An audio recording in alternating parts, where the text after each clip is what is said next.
What is up, guys? Hope you guys are having a good evening, and I just want to jump on here real quick and do a quick behind the scenes video again. I got snowed in today. I was supposed to be traveling, but since I'm at home, I might as well make another one of these. So let's just jump right in. I'm going to show you the photo that I'm going to go over today. This is a 4-light setup. So I have one blue light, one red light, obviously, a backlight, and then a main light on the couple there. So let's just jump right in. So here we are outside. It's about 9:10 at night. I was leaving at 9:30. All the dancing was done in the reception area. They're all inside partying still, and all the traditions are done. We got tons of dance photos. My second photographer's still in there taking photos. But I decided to take all 3 of my stands because I had them set up on the dance floor, and figure I'd just come out and try to set up some lights just to make a cool finale shot for them right before we left. So that's kind of what I was doing here. And there's my on-camera speed light. I ended up taking that off my flash or my camera and decided to put a trigger on it. I had a Godox Pro 2 trigger, and then so I could use that as an actual off-camera flash as well. And here is the first light setup. It's a 8200 on a light stand, about 10 to 15 feet behind where the couple's going to be standing, right where that shadow hits, right about there. And this is going to be their backlight, so it's going to shoot right at their back. This is probably mid to lower back to mid back, kind of level at their height, I guess you want to say. So that's what that was sitting there for. And yeah, just kind of coming out, just scoping out the place. As you see, the bus is parking right where I was going to shoot. It was the last bus of the night, picking up the last crowd.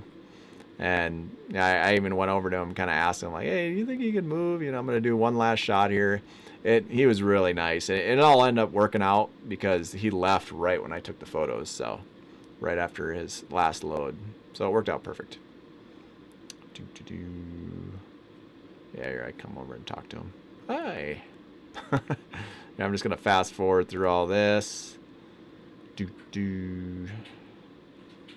And here, I actually set up, so if you can look, there's a blue gel on this 8200 right here. I set it up behind the tree because this is the tree that I was going to try to light up. I decided, okay, maybe I'm going to put the light stands behind and try to backlight the trees and give it that effect. And I did, after trying a few test shots just to test my lights, it just didn't look right. It wasn't enough blue that I was looking for. So I ended up putting it out by where the bus is and just shooting it up in front of the tree. So that's kind of what I was doing here, just trial by error.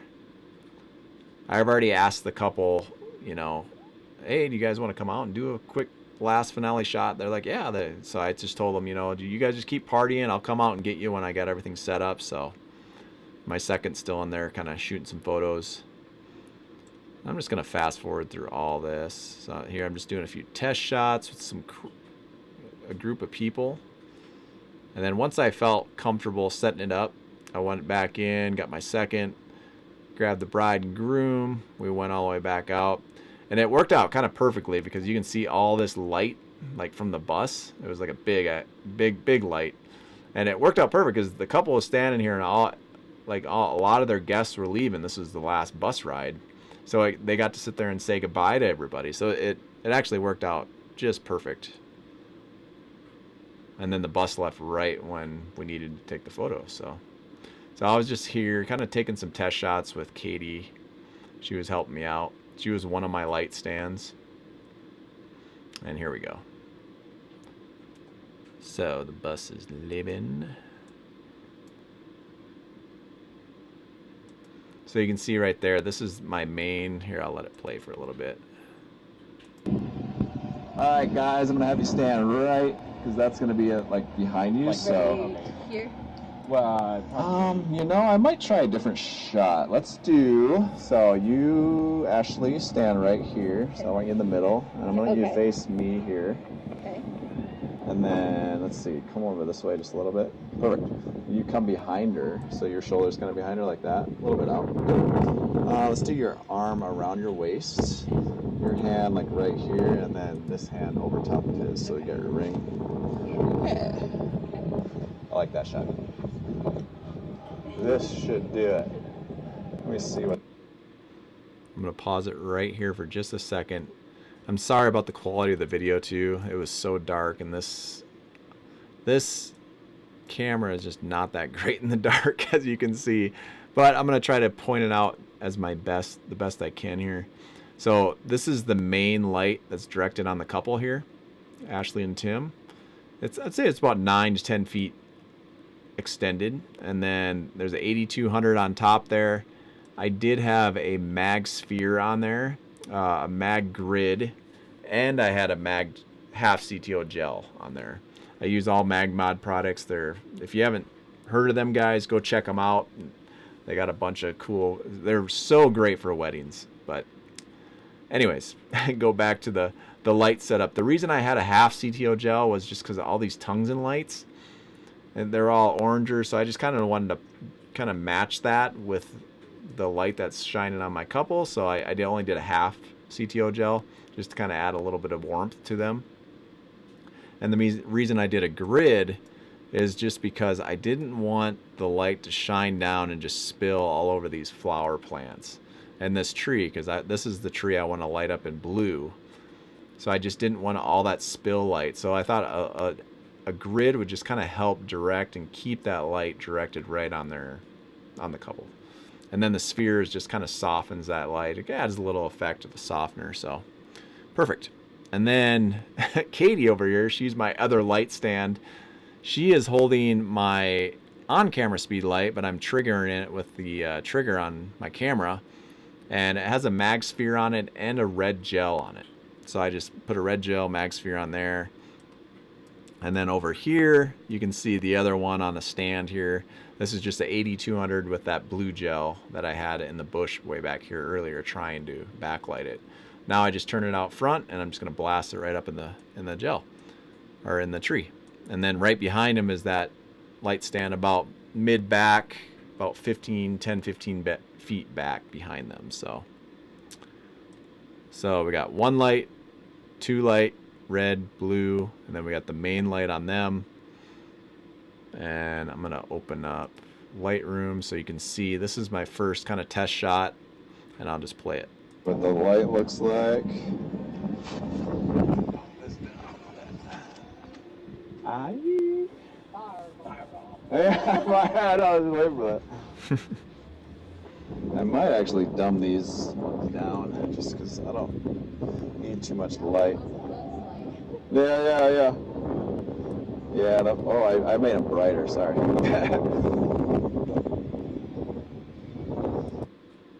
So what I was saying there about dumbing them down, I'm just going to go to my full. So this is that first light, the picture I took, and I said, I think I'm going to dumb these down, the lights. And what I was talking about here is, you see all that blue light that's just shining on the couple? Like, I don't want that. That's the tree light. And all that spill light is just hitting them, and it's turning them all blue. And you can see how bright this light was. Like, I had it pretty high. And this one is about perfect. The red one, I liked the effect of that, where that was coming. The backlight looked about right temperature, or the right brightness.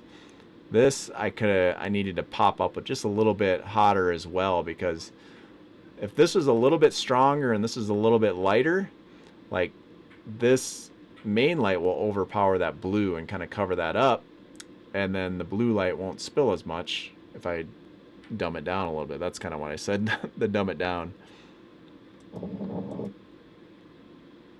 So just to explain that, whoops, my dials, there we go. Got your yawn. How late are you guys here? Till 11. 11? Yeah. That's cool.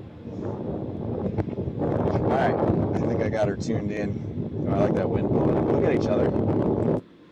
And just to show you, like, I took this light and then I accidentally turned the lights up and got it really bright. And I was like, whoa, just the raw photos here. And then this last one, this is kind of what I was talking about. That's where I got his yawn.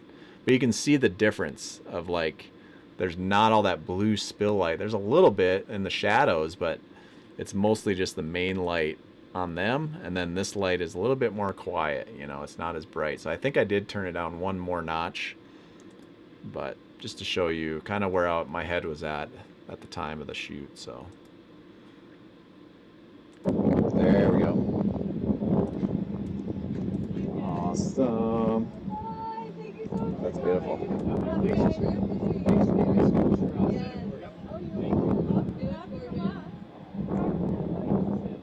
I think that's the end of it. My battery actually died there, so I'll just kind of clip through and just kind of show you what I was clipping at. So here's the test shots, and then I just started kind of shooting the main shots. Here's one I delivered right here, and then I delivered a black and white as well there. So turned out good, and then I shot a few more in the same position. And all these, here's another one I delivered, are shot, as you can see up here, with my Nikon Z 20mm 1.8 lens. I love this lens. This is my favorite dance lens. It's wide enough. It's just got it's got a really good clean look, and I paired it with my Nikon Z6 II. I love this mirrorless lens here. So, oops. So this one I delivered here, and then I did another black and white on that. And you can see I was just kind of shooting a few different shots with the 20, trying it. And now I just switched to my 70-200 lens, as you can see. Wanted to kind of get back and do a few more different, you know, levels of look. And just, you can tell it's just such a different look compared to that 20 mil, you know, that the wideness of that. I only got back far enough. I still was back pretty far, but I only went to 70mm. So I went the lowest focal length on this 70-200. I shot a few of these, and there's that photo. There was one of my main photos I delivered. I really like that look, and this really just shows the whole scene. You know, you can see the hanging lights and just the tungsten lights back there, and I kind of kept them a little bit warmer with that half CTO gel, and then the grid directed and kept the light on them so it didn't spill all over here. Otherwise, if I didn't have that grid, I think I tried it once before without it in the tests, and it was kind of spraying over here on this bush over here, so that's why I put the grid back on. My blue light was shooting straight up it looked so much better than trying to do a backlight. Same with here when Katie was holding up the red light. I just had to Photoshop her and the standout, and it worked out pretty good. And then here is another angle I shot there with the 70-200, and I think that is it. Yeah, and then we came back over here towards the back of them, and my video ran out, so I don't have any footage of this, but I can just go through. This is another shot I took real quick, and my delivered one was right here. So you can see all I had was just a light stand behind him, probably like 4 feet away from the door, and it was directly shot at the door, it was probably about their belly to chest height. As you can see, you could kind of tell the ring, like it was probably directed about right here. Shoot straight at the door. You can see the ring of it that it made. So yeah, just a little quick backlight. I thought it was kind of neat. They actually had a bar, like these doors over here were open, and there's an open bar in there. And there's still a lot of, you can see, like, I think you can actually see somebody standing there. Yeah. There's people standing around having some cocktails and stuff. And I just asked them, can I just shut this just for a minute just to do a couple photos? And they're like, oh, yeah, cool. So then I did a black and white there. And then I decided Katie still had my speed light in her hand. So I'm like, oh, can you just run over there and just light them up real quick? So I did another one with them lit up. And as you can see right here, you know, Katie's standing here with my speed light, and yeah, there's a couple guys, there's beers hanging out on the, you know, everybody's just hanging out, like I'm watching the show. You can see over on this side, same thing, just guys standing over here. The bar's shut, so they're probably just waiting for that to open back up. But yeah, as you can see, it just lit them up real quick, and then there's the final shot I delivered. Only thing I did a little different in post from editing, I did take a brush and just did the highlights of this because I like that it was white.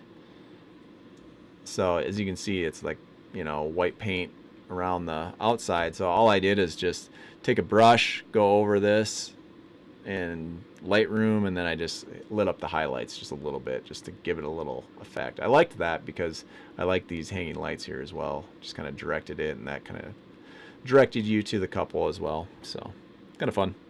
And then I delivered a black and white one as well. So that is it. That is just the quick little rundown what I did for behind the scenes for this 4-light setup. If you are new to shooting with lighting, I would suggest just starting off with just one speed light or one off camera light, and just ask maybe some of your friends to be like, hey, can I just have some fun, and can we make some cool photos together, and just practice, and try to just get it right. Try to get it so you're comfortable when you set up the light stand. You can tune in your exposure or what your composition is, the light you want around in the subject before you even turn that light on. Like, get that shot, get how dramatic you want it, or whatever the case is, then turn the light on, direct it on them, and then adjust the light as needed.